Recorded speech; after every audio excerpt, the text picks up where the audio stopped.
Rabbi shrah li sadri wa yassir li amri wahlul 'uqdatam min lisani yafqahu qawli.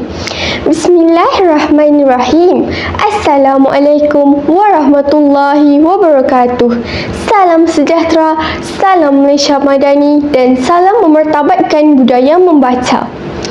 Burung merbah hingga di dahan, terbang turun ke hujung laman. Membaca buku jadi amalan, pembaca bestari jadi idaman. Bunga raya merah berseri, disiram pagi di tepi laman. Hakim dihormati pembaca bestari, kerana Tuan Arif Budiman. Nama diberi Nur Humairah Batrisya binti Muhammad Abbas, seorang murid tingkatan 2 yang mempunyai impian bergelar arkitek dewasa kelak. Cita-cita ini menjadi pilihan saya kerana saya mempunyai minat yang mendalam terhadap seni bina dan reka bentuk. Saya tertarik dengan cara bangunan direka bentuk bukan sahaja untuk kelihatan menarik tetapi juga untuk memenuhi keperluan manusia. Seni bina menggabungkan elemen seni dan sains dan itu sangat mempersonakan saya.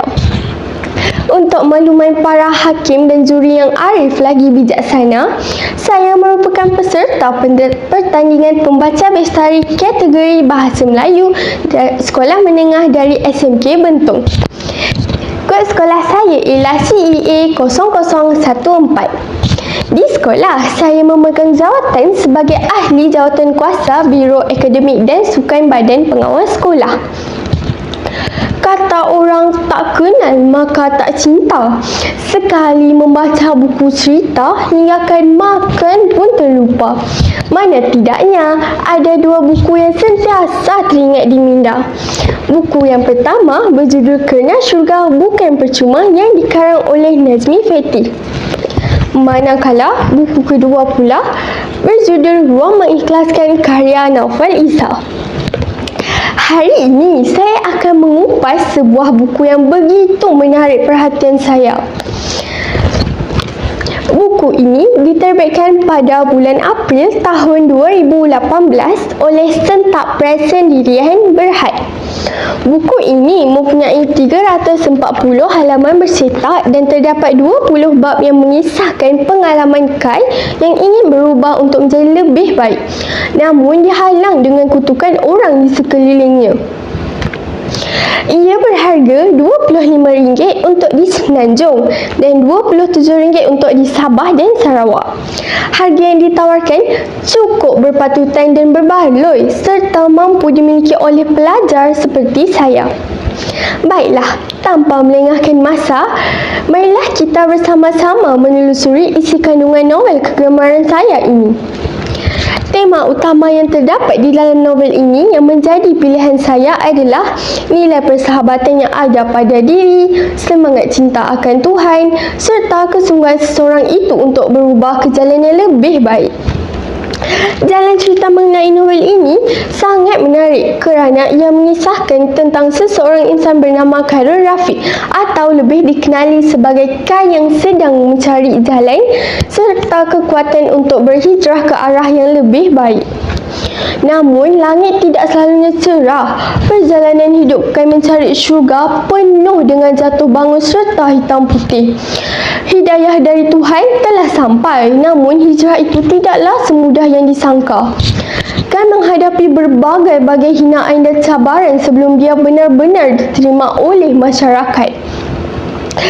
Kai bernasib baik kerana perjalanan taubatnya dibantu oleh Abang Surau. Itulah nama yang diberi sejak pertama kali dia bertemu dengan pemuda itu di surau sekolahnya. Sejak daripada itu, persahabatan mereka menjadi semakin akrab. Persahabatan mereka ternyata sungguh indah dan tercipta kerana Allah Subhanahu Wa Taala. Abang Surau mempunyai pribadi yang cukup mulia. Pengajaran daripada cerita ini menggambarkan bahawa janganlah kita memandang rendah terhadap seseorang yang sedang berusaha untuk berhijrah. Sesungguhnya siapalah kita untuk menilai seseorang itu daripada luarannya sahaja. Kita tidak tahu bagaimana pengakhiran seseorang itu, termasuklah kita sendiri.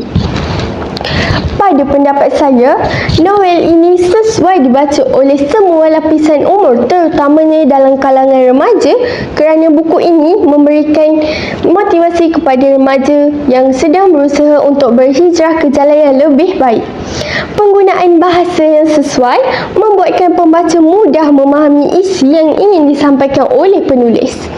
Untuk pengetahuan anda semua, pada tahun 2017, novel ini telah diadaptasikan ke siaran TV melalui drama Waktu Perdana di slot Raihana bermula 6 November 2017 di Astro Oasis. Sirih pulang ke ganggang jua, tanda tamat sebuah bicara.